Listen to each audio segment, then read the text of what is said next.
It was a moonlit night, the darkness punctuated by the occasional glimmer of stars. I was driving down a remote stretch of highway, surrounded by towering trees that seemed to reach out hungrily for the sky. The soft hum of the engine was the only sound, soothing in its familiarity. As I navigated the winding road, my mind wandered, lost in thoughts of the day's events. The monotony was broken by a sudden flicker of movement on the roadside. My foot instinctively eased off the gas as I saw a figure emerge from the shadows. A hitchhiker, his thumb extended. Rain had begun to fall, casting an eerie mist that veiled the hitchhiker's features. Despite the chill that ran down my spine, I felt a pang of sympathy and pulled over. The hitchhiker approached, and as he climbed into the passenger seat, I saw his clothes were drenched, his hair matted to his forehead. "Thanks for stopping," he said, his voice tinged with weariness. "I've been walking for miles." I offered a friendly smile and introduced myself. He responded with a polite nod, his eyes cast downward as if weighed down by an invisible burden. As we started driving again, I couldn't help but feel a sense of unease settle over me. Something about his presence felt off, like a puzzle piece that didn't quite fit. We fell into a lull of silence, the only sound the rhythmic patter of rain on the roof. I cleared my throat, attempting to make conversation. "Where are you headed?" His gaze shifted from the window to me, and I caught a glimpse of his eyes, dark and intense like pools of ink. "Anywhere that'll take me far from here," he replied cryptically. A chill ran down my spine, but I brushed it off as my imagination getting the best of me. As the miles passed, I couldn't shake the feeling that his eyes were constantly on me, watching my every move. I tried to focus on the road, but a sense of growing discomfort gnawed at me. Minutes turned into an hour, and the rain showed no signs of abating. I glanced at the hitchhiker again, only to find his gaze locked onto me, his lips curled into a half-smile that didn't reach his eyes. Panic prickled at the edges of my mind, and I realized I needed to get out of this situation. "I'm sorry," I stammered, my voice trembling. "I just remembered an urgent appointment. I have to turn off at the next exit." His smile faded and his eyes narrowed, fixated on me with an intensity that sent a jolt of terror through me. "You can't leave me now," he said, his voice cold and ominous. My heart raced as I signaled and exited the highway. I could feel his gaze boring into the back of my head, the weight of his intent heavy in the air. As I slowed to a stop at the bottom of the exit ramp, I saw an opportunity. A small, isolated gas station in the distance. "I need to use the restroom," I lied, desperation lending me courage. "I'll just be a minute."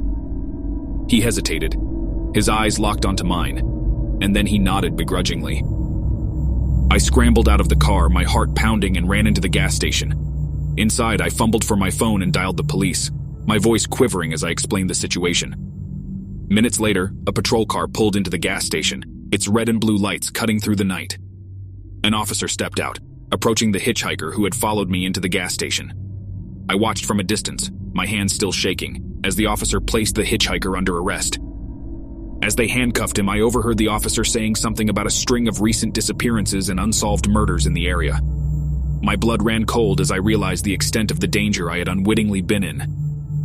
As the officer led the hitchhiker away, his eyes locked onto mine one last time, a sinister smile playing at the corners of his lips.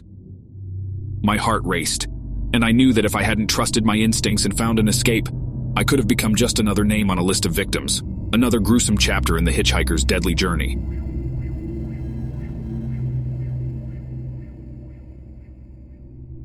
It was a moonless night, the kind that casts a shroud of darkness over the world, making even the familiar seem eerie. I was driving along a desolate stretch of highway, the only source of illumination being the feeble glow of my headlights. Raindrops tapped on the windshield like impatient fingers, creating a hypnotic rhythm that matched the unease in my gut. As I navigated the winding road, my thoughts were a whirlwind of stress and fatigue. It had been a long day, and I was anxious to finally reach the warmth and comfort of my home. But fate had other plans for me that night. Out of the corner of my eye, I caught a glimpse of movement by the roadside.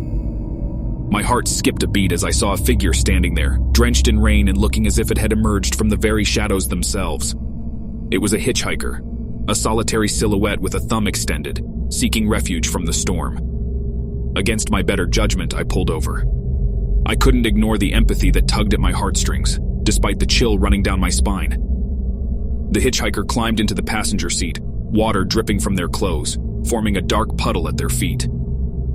I barely had a chance to catch a glimpse of their face before they turned away, staring out into the night. "Thanks for stopping." Their voice was a whisper, barely audible above the sound of raindrops. "I've been wandering for hours, lost and cold." I offered a polite smile and introduced myself, attempting to break the tension that had settled in the car. The hitchhiker replied with a nod, but their eyes remained fixed on the road ahead, unblinking. The atmosphere inside the car was thick with an unspoken discomfort, like an invisible barrier separating us. As we continued down the road, the hitchhiker's presence seemed to grow heavier, suffocating.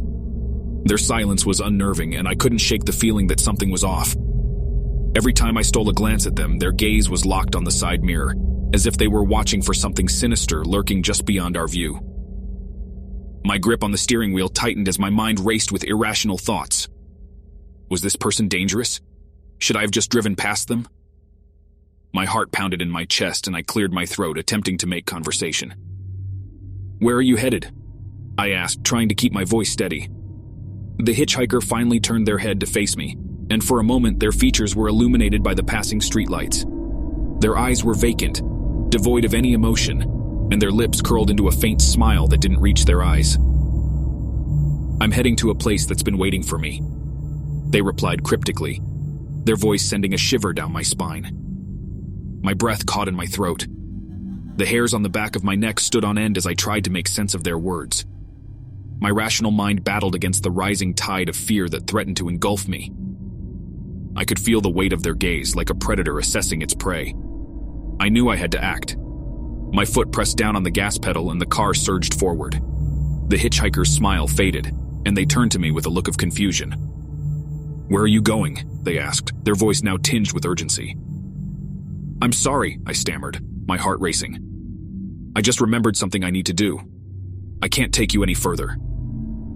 Their expression contorted into a mixture of anger and frustration, and their eyes seemed to darken. "You can't leave me now," they hissed, their voice taking on an otherworldly tone. But I didn't listen. Fear had taken over, and I sped away from the hitchhiker, leaving them standing alone in the rain-soaked darkness. Glancing in my rearview mirror, I saw their form growing smaller and smaller until they vanished from sight. As I drove on, my pulse slowly returned to normal, and I forced myself to believe that I had narrowly escaped a potentially dangerous situation. But the memory of those vacant eyes and that cryptic smile haunted me long after that night. I couldn't shake the feeling that I had encountered something beyond the realm of the living, a wandering soul with a malevolent intent, seeking to draw me into a darkness from which there was no escape. Subscribe for more stories.